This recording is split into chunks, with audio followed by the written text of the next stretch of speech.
once Human just got its major updates. But we do gotta go over some additional information. There's even some exclusive footage that was provided by the developers, which I will showcase to you a bunch of different things that are coming to the game. We're also gonna go over some hidden changes from the update and some sneak peeks. Additionally, we'll cover some events that are outside of the game. We got a ton to talk about. What's up, well, should be back in the video. Today we're checking out all things Once Human. Okay, so first up, we actually do have a developer chat. Those dev updates are centered around the seasonal combat environment and balance optimizations. We've had a ton of discussion in my comments about this, so this should be good. So the opener here is that they recently said many players have had sent them valuable feedback regarding combat builds and weapons. They want to improve the quality of the game and enhance your experience there, where they share this first, the seasonal combat environment optimization. So under section A here, they have same combat environment for all servers. In the future, only scenarios that have these same seasonal combat environments will be open at the same time. That includes cradle effects, prize pools, close encounters, and other content will be standardized between servers. This should prevent situations where players cannot join the same server with their friends due to their weapon builds. So as we saw last season, we had Coherent Phase and Void Balance. Those were influenced by different builds. So for example, the Coherent Phase was mostly for the Shrapnel players or the Shrapnel builds. That's just one example, and then the other one for Void Balance was more so the Unstable Bomber and a few others. So those being significantly different there kind of put players in a weird pitfall. And essentially, you're only going to see the same builds, or more than likely only going to see the same builds on your server. So I see a lot of players rocking Jaws on mine, for example.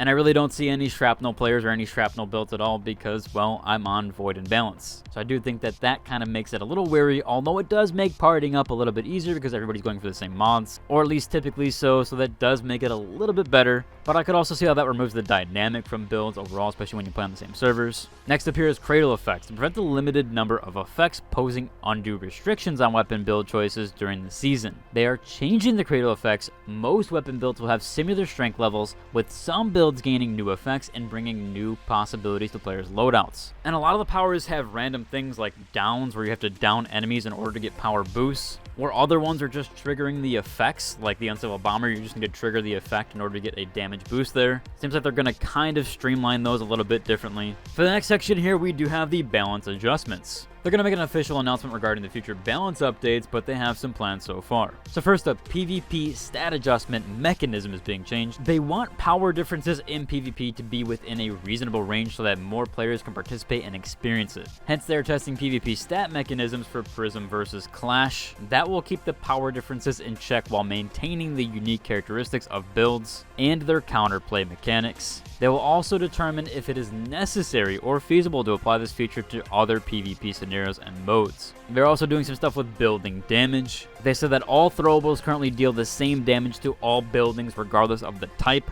They want to change this to make offensive and defensive options more targeted. Tactical items will now have a destructiveness parameter that decides how much the damage they deal to different kinds of buildings. For example, the Molotov now has less destructiveness and it can deal high damage to wood buildings, but less damage to concrete buildings. On the other hand, the RPG-7 rocket launcher has high destructiveness, so it deals full damage to all kinds of buildings. They're also going to be testing the mechanism for Prism Clash scenarios. Next up here, they have defensive installations. In recent testing, they found that some defensive installations do not produce the effectiveness that they wanted or had intended to. They will adjust the damage that defensive installations deal to players in PvP. They also have a category here for deviations. They do plan on making a few adjustments and performance changes again during combat. They plan to adjust how deviations expend their deviant power to increase their efficacy in combat. Most deviations will now reduce deviant power expenditure when on standby or moving, and they will only be mainly expended when they make attacks or use a skill. They also plan on adding a functionality wheel, which adds the ability to quickly use or control a deviation with a single click. And they plan on making the following adjustments to individual combat deviations. So the Butterfly MRC will increase the model's visibility and improve AI for targeting selection. Polar Jelly has optimized attack special effect. Polar Jelly, from my usage, definitely needs a lot of optimizations there, especially when you want to target it or throw it at something. Takes a few seconds there, and there is some lag with that, so I hope they do fix that. Festering Gel will optimize its AoE healing effect and optimize its hitbox that better fits its model. Enchanting Void will remove the wind-up animation before it is thrown. Mini Feaster will have revamped the Touch of the Abyss combat effect, and it will now follow the player, generate tentacles more frequently, and provide a status damage buff. They've also improved the AI there. Shattered Maiden will have its reduced delay after attacking or appearing, and it will have AI selection improvements. And the Zero Purifier had its target selection AI improved. It will now also attack targets designated by or close to the player. They also do have a section here for weapon updates. Looks like there's going to be a new blueprint update, or there's a plan for it called the Fabled Masamune. There's going to be also 5 additional blueprints that will be available in the October era, with together the Way of Winter scenario, the new M416 assault rifle, one of each, rare, epic, and legendary, an ACS-12 shotgun, legendary, and an MG4 light machine gun, legendary. These weapons will come with brand new mechanics or combat mechanics. They also plan on changing the bounce keyword in all related weapon armors and mods. These changes are still being planned and will be revealed in the future. They do appreciate your feedback with all this stuff, and they are going to be targeting some major issues with the game itself in that category. Jumping over, I have some exclusive footage from the developers that they provided to creators. So this is some insider footage, and you might not have seen this already because it is very exclusive. They want me to cover the following key features of the new scenario. One is that players can level up faster, earning up to 900 XP per monster and double supplies, which is just absolutely insane when you think about it. People are going to be pushing that level 50 much faster. Number 2 is that rolling leaves fire traps on the ground. Some kind of unique, cool mechanic there where you're constantly leaving fire trails. Number 3 here is that in combat, players get a high damage lightning bolt every 10 seconds. So on top of the fire, you're also getting that high damage lightning bolt. However, they do mention here those are exclusive to the Mayfly camp.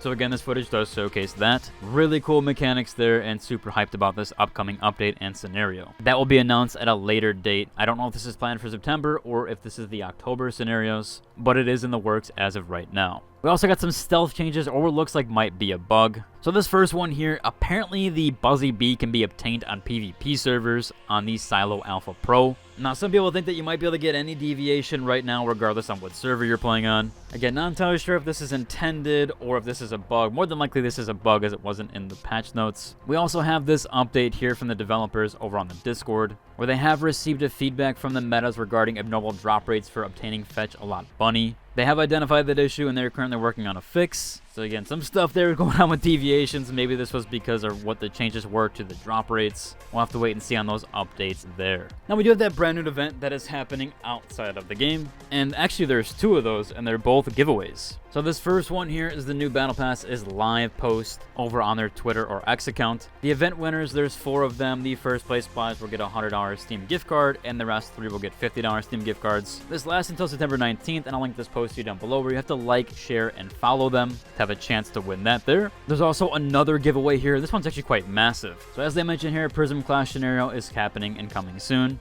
And as I said previously, there are 2 different factions, Rosetta or Mayfly. And as you saw with my exclusive footage, they did show off that Mayfly, or what the Mayfly squad and faction is going to be getting. But the event prizes for this one are actually quite nice. The first one here is an AMD RX 7900 XT. They're going to be also giving away a ton of Steam gift cards, a redeem code, and much more. Now, they have a document here on how to play or how to enter this giveaway. Now, you do have to create a team or make a team of players here. You can recruit teammates by sharing your link to other people or share them on social media. I'm going to leave my link to you down below. Whoever joins in will be on my team first. There's only 3 slots open there. And there are things on this list like pre-register for the mobile version and a few other things there. However, as of right now, this link doesn't really lead to anywhere, so I'm not exactly sure if there is pre-registration as of yet. Looks like there isn't. We've been asking the devs, or at least over on the creator Discord side of things. Doesn't seem like there's any information there as of right now. When there is, I will bring that to you guys and showcase that to you guys. But as of right now, I have 3 slots open, so if you want to join my team, we can be in a 4-member team and get that completion very easily. I will be registering for the mobile version. Hopefully you guys do too if you join my team.